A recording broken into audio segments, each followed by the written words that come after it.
Summer సీజన్లో మ్యాంగోతో పాటు ఇంకొక పుల్లటి ఐటెం ఉంటుంది. అదేంటో తెలుసా అండి? అదేనండి మన చింత చిగురు. సమ్మర్లో చాలా ఫ్రెష్గా దొరుకుతుంది అండ్ చాలా టేస్టీగా కూడా ఉంటుంది. దీన్ని మనం పప్పులో వేసుకోవచ్చు, పచ్చడిలా కూడా చేసుకోవచ్చు. హలో అండి, welcome to middle class life. ఇవాల్టి మన రెసిపీ వచ్చి చింత చిగురు పచ్చడి.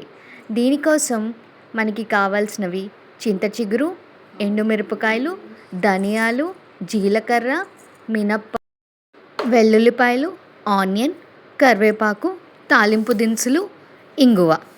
ప్రాసెస్ చూసేద్దామా? ముందుగా పాన్ పెట్టుకుని ఆయిల్ వేసుకుని ధనియాలు, జీలకర్ర, మినప్పప్పు వేసుకుని ఫ్రై చేసుకోవాలి. తర్వాత ఎండుమిరపకాయలు కూడా వేసుకుని ఫ్రై చేసుకోవాలి. ఇవి ఫ్రై అయ్యాక వాటిని సపరేట్ చేసుకుని చింత చిగురిని బాగా క్లీన్ చేసుకుని అది కూడా అదే ఆయిల్లో ఫ్రై చేసుకోవాలి. దీన్ని కూడా సపరేట్ చేసుకోవాలి. ఇప్పుడు ముందుగా మనం ధనియాలు, జీలకర్ర, మినప్పప్పు, ఎండుమిరపకాయ మిక్సీ పట్టుకోవాలి.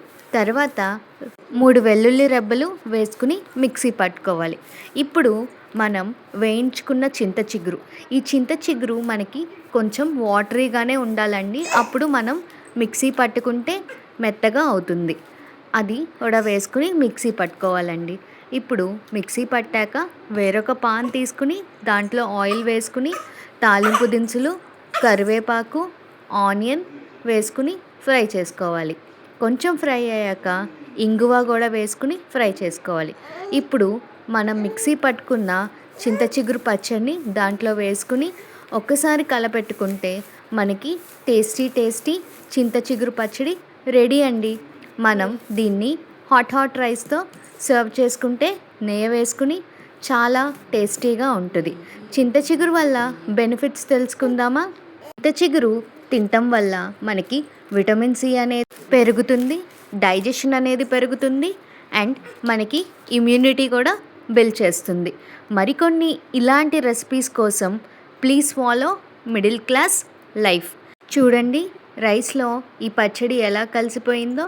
వేడివేడిగా అన్నంలో నెయ్యి వేసుకుని తింటే సూపర్ అండి. మీరు మాత్రం తప్పకుండా సబ్స్క్రైబ్ చేయండి, షేర్ చేయండి, లైక్ చేయండి, కామెంట్ కూడా చేయండి. Thank you.